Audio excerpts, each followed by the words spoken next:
जय हिंद दोस्तों, मैं किशन आप सबका स्वागत करता हूं और शुरू करते हैं आज के डिफेंस समाचारों को।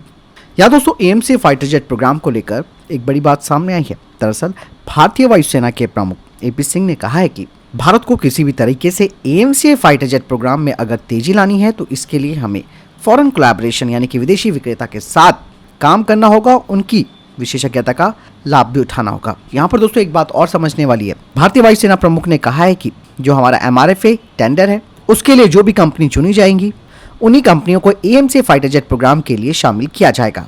मतलब साफ है कि जो भी MRFA टेंडर का विजेता होगा वही एएमसी फाइटर जेट प्रोग्राम में अपना महत्वपूर्ण रोल निभाएगा। यहाँ पर एक बात और जानने वाली है कि स्वीडन के साब ग्रुप और फ्रांस की डसॉल्ट एविएशन ने भारत के एएमसी फाइटर जेट प्रोग्राम के लिए टेक्नोलॉजी ट्रांसफर और उसको साथ में बनाने को लेकर यानी कि को डेवलपमेंट का जो प्रपोजल है वो दे रखा है। लेकिन इन दोनों ही कंपनियों के पास 5th generation fighter jet platform बनाने का कोई अनुभव नहीं है। इसके अलावा इन दोनों कंपनियों की रेपुटेशन भी अगर देखी जाए तो ये टेक्नोलॉजी ट्रांसफर करने में इतने ज़्यादा विश्वसनीय साबित भी नहीं हुए हैं। और वैसे भी दोस्तों यहाँ पर MRFA टेंडर में अब 5th जनरेशन के फाइटर जेट को भी शामिल किया जा सकता है। ऐसे में बाकियों की बात आप छोड़ दें तो केवल और केवल यहाँ पर रशिया एकमात्र वो देश बचता है जो कि भारत को टेक्नोलॉजी ट्रांसफर दे रहा है Su-57 का, जिसमें कि वो इस Su-57 फाइटर जेट को HAL की जो एग्जिस्टिंग इंफ्रास्ट्रक्चर है नासिक प्लांट में वहीं पर इन्हें तैयार कर सकता है। और इसी का अनुभव उठाकर रशिया भारत को एएमसी फाइटर जेट प्रोग्राम में सपोर्ट कर सकता है। तो यहाँ पर बात बिल्कुल क्लियर हो जाती है। MRFA टेंडर में जिसे भी चुना जाएगा वही भारत के एएमसी फाइटर जेट प्रोग्राम को तैयार करेगा। वहीं MBDA ने भारत को अब अपने नेक्स्ट जनरेशन ASRAAM का ऑफर किया है और इस मिसाइल को भारतीय वायुसेना की नेक्स्ट जनरेशन की क्लोज कॉम्बैट मिसाइल भी कहा जाता है। अब MBDA ने दोस्तों ये प्रपोजल ऐसे वक्त पर दिया है जब ऑलरेडी भारत डायनेमिक्स लिमिटेड और MBDA जो मौजूदा ASRAAM मॉडल है उसकी फाइनल असेंबली, इंटीग्रेशन और टेस्ट के लिए भारत में एक फैसिलिटी स्थापित करने के प्रोसेस में भी है। लेकिन दोस्तों ये जो फाइनल असेंबली, इंटीग्रेशन और टेस्ट फैसिलिटी है इस पर काम बहुत ही धीमा चल रहा है क्योंकि शुरुआत में इंडियन एयरफोर्स ने अपने जागवार फ्लीट के लिए 380 मिसाइलों का ऑर्डर दिया था। इसके अलावा ASRAAM के लिए अतिरिक्त ऑर्डर देने में भी हमारी तरफ से लेट किया गया है क्योंकि भारत ASRAAM मिसाइल को न केवल अपने तेजस मार्क 1 फाइटर जेट में लगाना चाहता है बल्कि तेजस मार्क 2 में भी इसे लगाया जाएगा। यहाँ पर जिस नए वेरिएंट की बात की जा रही है MBDA के द्वारा वो ASRAAM का ब्लॉक 6 स्टैंडर्ड है जो कि 2022 में प्रोडक्शन में आया था। एक चीज़ और यहाँ पर जो सबसे इंपॉर्टेंट हो जाती है कि अब खुद UK इस मिसाइल के एडवांस इंफ्रारेड सीकर और जो एक इसका इंटीग्रेटेड क्रायोजेनिक कूलिंग सिस्टम है उसे उसने एडवांस किया है। इसके अलावा ब्लॉक 6 का जो सबसे महत्वपूर्ण अपग्रेड होगा वो ये होगा कि इसमें से अमेरिकी निर्मित कंपोनेंट्स को हटाकर ब्रिटिश कंपोनेंट्स को शामिल करना ताकि मिसाइल को US से बिल्कुल फ्री किया जा सके। हालांकि अभी ये बात क्लियर नहीं है कि भारतीय वायुसेना इस नेक्स्ट जनरेशन वाले वेरिएंट के लिए क्या कहती है। क्या यहाँ पर MBDA भारत को आगे भी ASRAAM के साथ इसके नए ब्लॉक का, जिसे ब्लॉक 7 कह सकते हैं, उसका ऑफर कर सकता है या उसे भारत में बना सकता है। तो चीज़ें बहुत सारी हैं जो कि अभी फंसी हुई हैं। इंडियन नेवी भी अब ये चाहती है कि उनके एयरक्राफ्ट कैरियर्स में टैक बेस्ड अवाक्स होने चाहिए ताकि भारत की समुद्री निगरानी और कमांड क्षमताएं बढ़ सके। और यहाँ पर भारतीय नौसेना का अवाक्स को लेकर ये भी उद्देश्य है कि किस तरीके से क्षेत्रीय खतरों से निपटा जाए, खास करके चाइना की बढ़ती हुई नौसैनिक उपस्थिति को देखते हुए। अभी अगर वर्तमान की मैं अगर बात करूँ तो INS विक्रमादित्य और जो INS विक्रांत हमारे पास एयरक्राफ्ट कैरियर है उसमें एयरबॉर्न अर्ली वार्निंग के लिए कामोव KA-31 हेलीकॉप्टरों का इस्तेमाल किया जाता है। लेकिन भारतीय नौसेना चाहती है कि उनके पास 360 डिग्री का रडार कवरेज हो जिसकी विस्तारित रेंज भी हो और एक फिक्स विंग अवाक्स हमारे पास होना चाहिए जो कि कैरियर टेक ऑफ और लैंडिंग कर सके, जिससे कि भारतीय नौसेना का बैटल मैनेजमेंट और ज़्यादा इन्हांस हो जाएगा। यहाँ पर दोस्तों जो अवाक्स हैं वो अपनी डुअल रोल्स के लिए जाने जाते हैं। भारतीय नौसेना को मालूम है कि हमारी कमियां कहां पर है और 240 डिग्री कवरेज प्रदान करने वाली ये जो कामोव KA-31 है उनसे काम नहीं चलने वाला है क्योंकि भारतीय नौसेना तो आगे फ्यूचर में अपने तीसरे एयरक्राफ्ट कैरियर के बारे में भी सोच रही है जो कि 65,000 टन का होगा और ये कैटोबार एयरक्राफ्ट कैरियर होगा।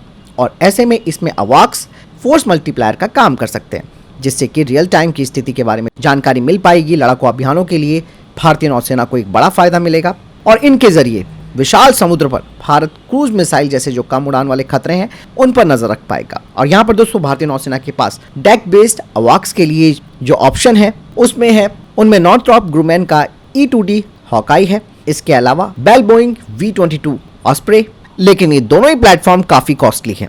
ऐसे में दोस्तों भारतीय नौसेना यहाँ पर एक और ऑप्शन पर जा सकती है कि क्या हम अपने नेत्रा को कन्वर्ट कर सकते हैं इसी तरीके की भूमिका निभाने के लिए, और अगर कर पाते हैं तो ये वेल एंड गुड है, नहीं तो यहाँ पर जो स्टोबार V-22 है वो भारतीय नौसेना की पसंद भी बना हुआ है।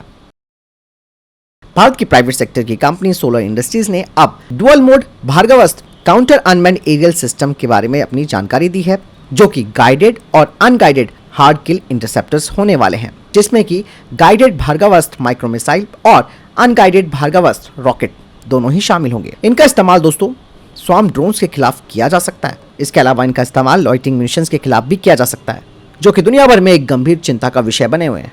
Bhargavastra counter unmanned aerial system को एक मोबाइल प्लेटफॉर्म में रखा गया है, जिसके जरिए हम इसे अलग अलग इलाकों में डिप्लॉय कर सकते हैं, जैसे कि लद्दाख जैसे हाई एल्टीट्यूड वाले एरिया या फिर शहरी क्षेत्र। लेकिन दोस्तों कुछ अपडेट जो सामने आया है उसमें यह देखा गया है कि एक वर्टिकल लॉन्च सिस्टम कॉन्फ़िगरेशन भी इसका तैयार किया गया है, और इस अपग्रेड से रीलोड का जो टाइम है वो मैनेज हो सकता है और सिस्टम की क्षमता इससे और ज्यादा बढ़ जाती है।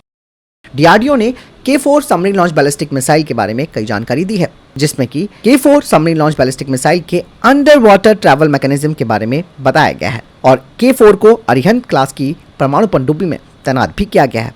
और K4 का नोज कैप डिजाइन है और इसकी रेंज 3500 से 4000 किलोमीटर है, और ये 17 टन वजनी है और 12 मीटर लंबी।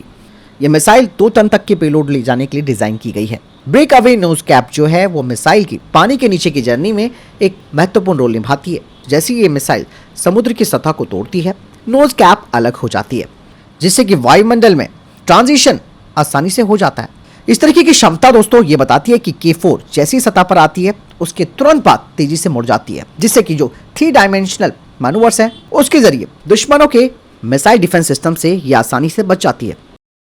भारत सरकार दोस्तों अब अपने फाइटर जेट प्रोग्राम के लिए 4 देशों के साथ बातचीत कर रही है, और कहा जा रहा है कि भारत अगले दशक या फिर उससे अधिक समय में एक नए फाइटर जेट इंजन बनाने पर करीबन 40,000 करोड़ से 50,000 करोड़ रुपए खर्च कर सकता है।